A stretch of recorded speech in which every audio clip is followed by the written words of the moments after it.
Mabilis na tumakbo si Rodo para sa kanyang buhay. Habang mas maraming halimaw na katulad ng kaiju ang lumilitaw, agad siyang pinalibutan ng 3 halimaw mula sa lahat ng direksyon.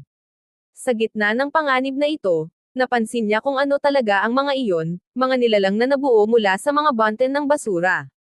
Hindi niya maintindihan kung paano ito posible o kung paano niya ito haharapin. Ang tanging magagawa niya ay umasa sa kanyang matatalim na reflex para makaiwas habang tumatakbo. Natisod siya at nakakita ng bungo ng tao. Napagtanto niyang hindi magtatagal at magiging katulad din siya ng walang buhay na banggong ito. Ayaw niyang tanggapin ang ganitong katapusan. Pero ano pa ba ang magagawa niya? Isinusumpa niya ang mga apostol na nagtapon sa kanya sa bangin na ito kahit hindi naman siya dapat mapasama roon at iniisip kung saan ba siya nagkamali. Gumuho ang hindi matatag na tumpok ng basura sa ilalim niya at nahulog siya pababa, nagtamo ng malubhang pinsala. Halos hindi na siya makagalaw. Hindi na ito kayang mabuhay ng tao. Walang malinis na hangin, at tuwing humihinga siya, pakiramdam niya ay parang pinupunit ang kanyang baga ng alikabok na tuloy-tuloy na pumapasok sa kanyang katawan. Alam niyang hindi na siya magtatagal, kaya ang tanging pag-asa niya ay makahanap ng ligtas na lugar.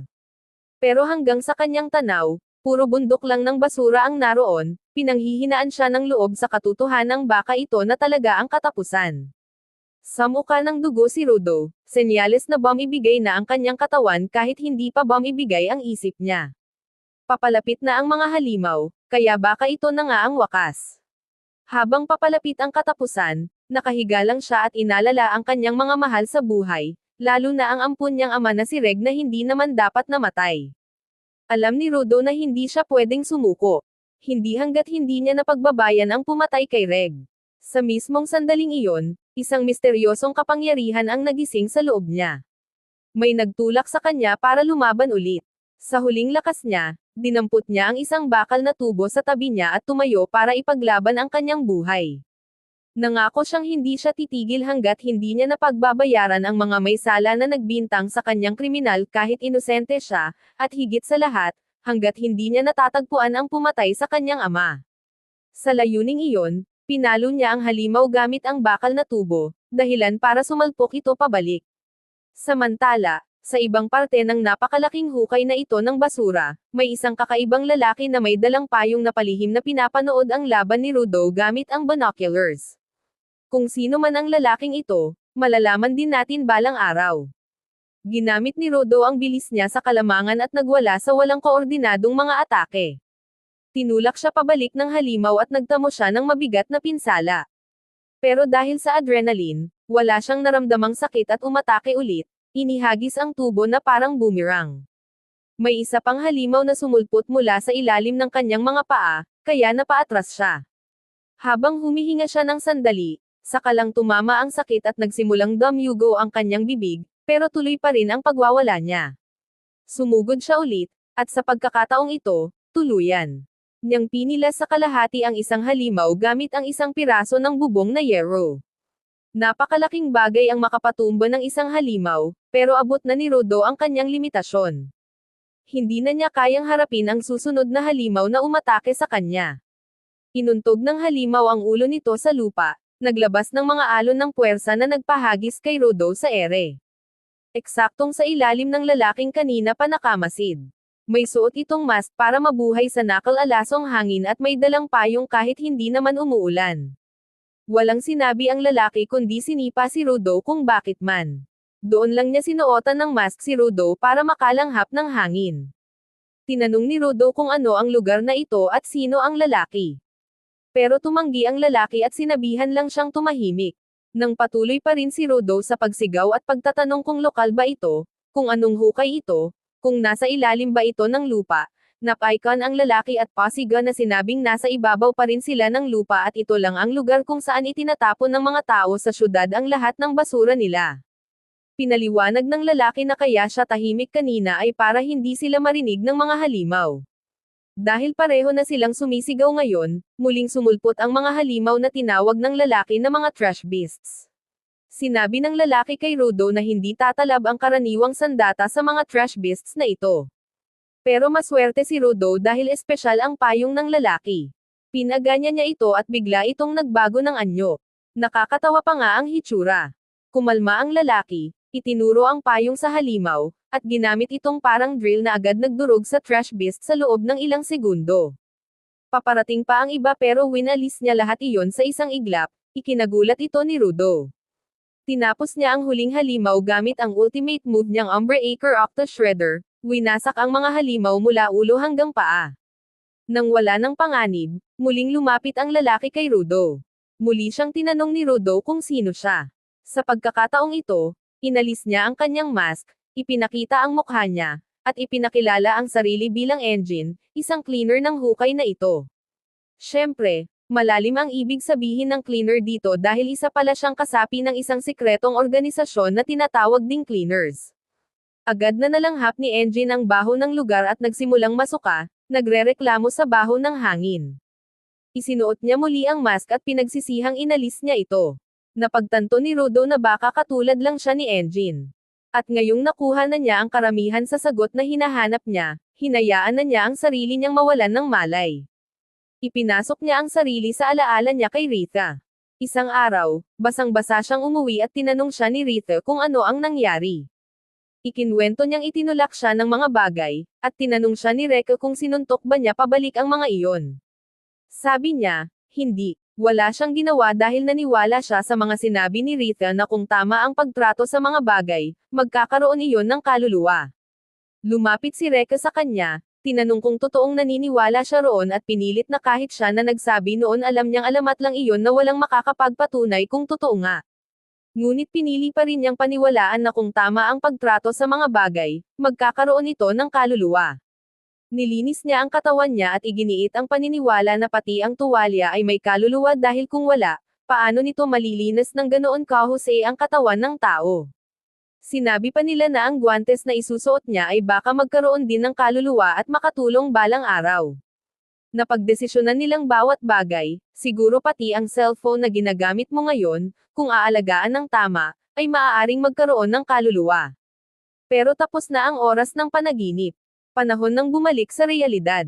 Binalika ni Rudo ang isang realidad na mas mabagsik kaysa inaasahan niya. Hindi dapat siya nabigla. At least, buhay pa siya pagkatapos ng nakakatakot na laban niya kanina. Nakita niyang nakatali siya sa kadena at kinakaladkad sa sahig. Tiningnan niya ang taong humihila sa kanya at nakita niyang ito ang parehong lalaki na nakilala niya kanina, si Engine nga. Hindi nandoon si Engine para alagaan siya. Wala siyang pakialam. Patuloy lang siyang hinayla ni Engine at naisip ni Rudo kung panahon na nga ba para tanggapin ang kanyang kapalaran. Pero kung tatanggapin niya iyon, ibig sabihin magpapakamatay na siya at mawawala ang tsansa niyang maghiganti sa lahat ng nagkamali sa kanya. Sumigaw siya kay Engine at iginiit na ibalik siya nito sa ibabaw ng mundo. Tiningnan siya ni Engine na parang tanga. Anong ibabaw ang tinutukoy niya? Paano siya babalik sa himpapawid? Ang totoo, ang mundong pinagmulan niya ay wala na doon. Tinatawag itong sphere at gumagalaw ito, ibig sabihin, umalis na ito sa kinalalagyan niya. Kaya wala na siyang balikan. Pero bingi si Rudo sa lahat ng sinabi ni Engine. Pilit pa rin niyang isinisigaw na kung hindi siya ibabalik, sisigaw siya ng sisigaw. Nakiusap siyang sabihin ni Engine ang lahat tungkol sa mundo, pati na ang tungkol sa sphere. Pero hindi interesado si Engine. Wala siyang pakialam. Wala man lang siyang binigay na sagot o kausap. Bagkus, hinayla lang siya papunta sa isang lugar kung saan naroon ang maraming truck. Iniwan siya ni Engine doon at lumayo. Sumigaw siya kay Engine na isama siya. At pagharap niya sa unahan, nakita niya ang ilang tao roon. Sa puntong iyon, siguro hindi na niya sila nakikita bilang tao. Hindi niya alam kung ano sila at umaasang hindi siya lalabanan. Sa kabutihang palad, parang wala silang intensyon na saktan siya. Lumapit sila sa kanya na parang natutuwa na nabuhay siya. Tinanong siya kung galing siya sa sphere at nang makumpirma nilang baka nga, tinanggal nila ang kanilang mga mask at tumakbo papalapit sa kanya. Ipinahayag nilang matagal na silang hindi nakakakita ng tao mula sa sphere, at kung meron man, patay na agad. Kaya nakakagulat na nabuhay si Rudo. Isa sa kanila ang lumapit para alisin ang mga tanikala ni Rudo. Tiningnan ni Rudo kung paano sila umasta at inisip na mas mabait pa sila kaysa kay Engine. Pero mali ang akala niya. Mas masahol pa sila kaysa kay Engine. Mas mahigpit pa nilang tinali si Rudo kaysa kay Engine at itinali siya sa truck. Nagpatawa-tawa sila sa harap ng truck habang pinag-uusapan kung gaano kalaki ang kikitain nila sa pagbebenta sa kanya. Hindi lang nila ibebenta ang katawan niya, pati ulo, tainga, mata, at pagpuputol-putulin pa siya. Tinatanong nila kung inakala ba niyang mahal nila siya at pinaalalahanan siyang lahat ng tao sa mundong iyon ay galit sa mga taga-sphere. Kaya naman handa ang mga tao na magbayad ng malaking halaga para sa kanila. Baka nagtataka ka kung bakit galit ang mga tao sa sphere.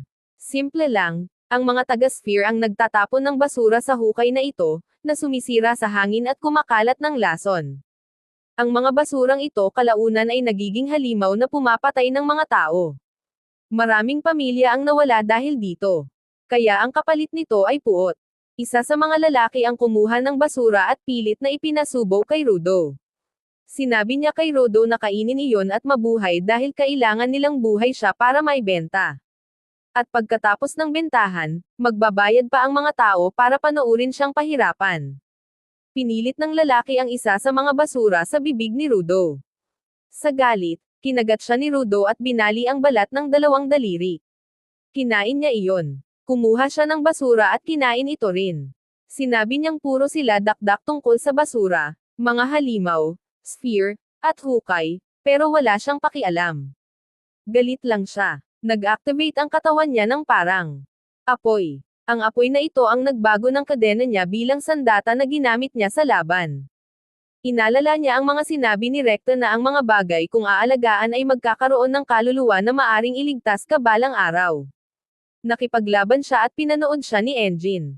Ang mga gumagamit ng kaluluwa ng bagay ay tinatawag na givers. Sinabi ng lalaking kinagat niya na labanan siya at kunin ang bagay na ginagamit niya dahil ang givers ay kumukuha lang ng lakas mula sa bagay. Pero nagulat sila nang makita nilang kumuha siya ng gulong at ginamit din ito bilang pinagmumulan ng kapangyarihan. Napagtanto nilang kaya niyang gumamit ng higit sa isang bagay at malakas siya. Binugbog niya silang lahat at bago pa niya tamaan ang leader, dumating si Engine at hinawakan ang kamay niya. Agad na nawala ang pulang kapangyarihan at bumalik siya sa katinoan. Hindi niya maintindihan ang nangyari pero nakilala niya si Engine. Humingi ng tawad si Engine dahil iniwan niya ito pero sinabi niyang ginawa niya iyon para malaman kung gaano kalakas si Rudo.